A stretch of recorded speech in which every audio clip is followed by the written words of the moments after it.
Hey everybody, Chef Dizzy here.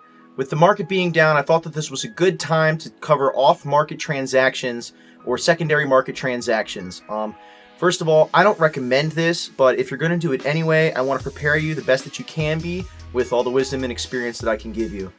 First of all, this is something that requires some savvy, so if you consider yourself to be a little bit brain dead or clueless, I think you should just wait for the market. This is definitely not for you. If at any point you feel like your gut is telling you that this is not a good deal or this is not a good situation, I think you should just back away. Every time I jump into Telegram or Discord trying to buy or sell something, I'll get lots of DMs from all kinds of people, and the ones that I don't like their attitude or they give me a bad feeling, I just ignore them or block them right away. Maybe I'm missing out on potential clients, but I think I'm missing out on potential bullshit instead. So this is kind of a good strategy. So you want to make sure that the group that you're using is the appropriate group, one of the official groups. There's lots of groups out there. I think there's been groups made by scammers, fraudulent groups that appear legit.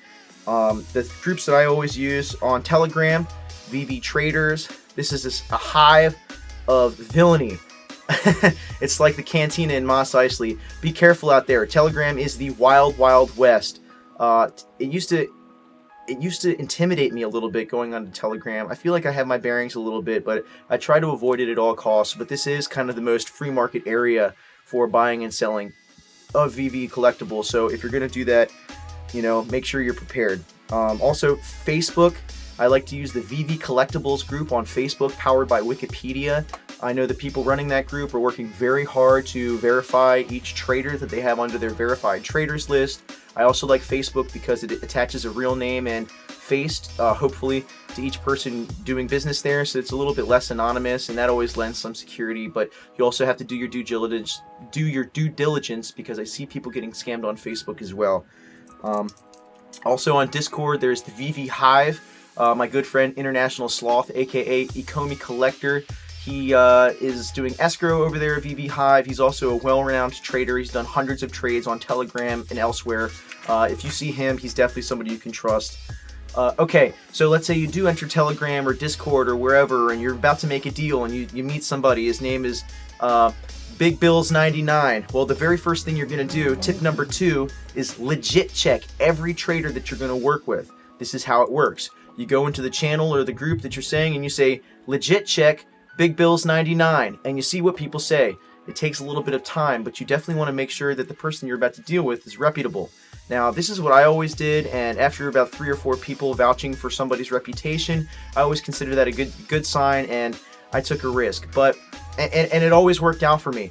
But you have to be careful, because I think that some of these scammer groups are actually really well organized. I mean, guys, these collectibles are worth hundreds, if not thousands of dollars, and the organized crime, or people who are serious about stealing your hard-purchased, hard-won collectibles, are out there. They're trying their best to divest you from your assets. So you have to be really careful, even if a couple people vouch for somebody.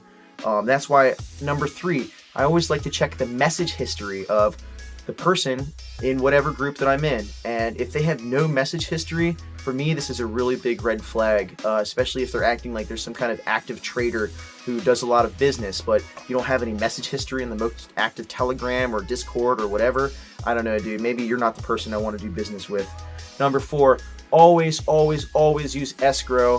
There is the VeVe Escrow, the VeVe Traders Escrow group. It's run by Robin, and yeah, I 100% recommend you use it. When we're dealing with escrow people, you have to make sure that the person you are dealing with is legit.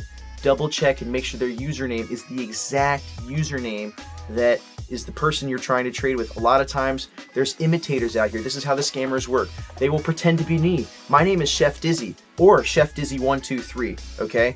But I'm not Chef Dizzy 123 everywhere. Some places I'm just Chef Dizzy. So somebody could make up a Chef Dizzy 123 and try to impersonate me, okay? That's why you always have to double check that the person you're dealing with is me. On VeVe, I'm Chef Dizzy 123. On Discord, I'm just Chef Dizzy. On YouTube, I'm just Chef Dizzy, so you shouldn't worry about that. But on Telegram, I'm also just Chef Dizzy. You want to make sure that the person you're working with is legit. There's a lot of imitation, a lot of scammers out here. But yeah, sorry, back to Escrow. The way Escrow works is, if I want collectible from Johnny Dunn, okay, Johnny is going to send his collectible to the escrow person, okay? Then I'm going to send the money to Johnny. Once Johnny receives the funds, he's going to tell the escrow person, I have received the funds, and then that person is going to transfer the collectible to me. That way the escrow person isn't directly dealing with the money, and I think it's a nice clean triangle. I actually really like this system.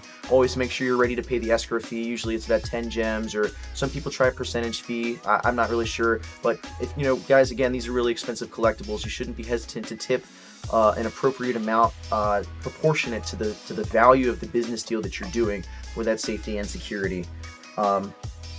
Guys, number 5, if it's too good to be true, it probably is, okay? If somebody's offering you a deal that's out of this world, they're probably trying to scam you, or even worse, it could be a stolen collectible. There were a lot of stolen collectibles moving around, and I feel bad for the people who purchased them, off market, because I'm not really sure what kind of just recompense or reimbursement they're going to get, because those collectibles are definitely going back to their original owners, which is super bullish for the platform, but not super bullish for the people who bought those stolen goods. So again, I'm sorry for those people, but you always want to be careful.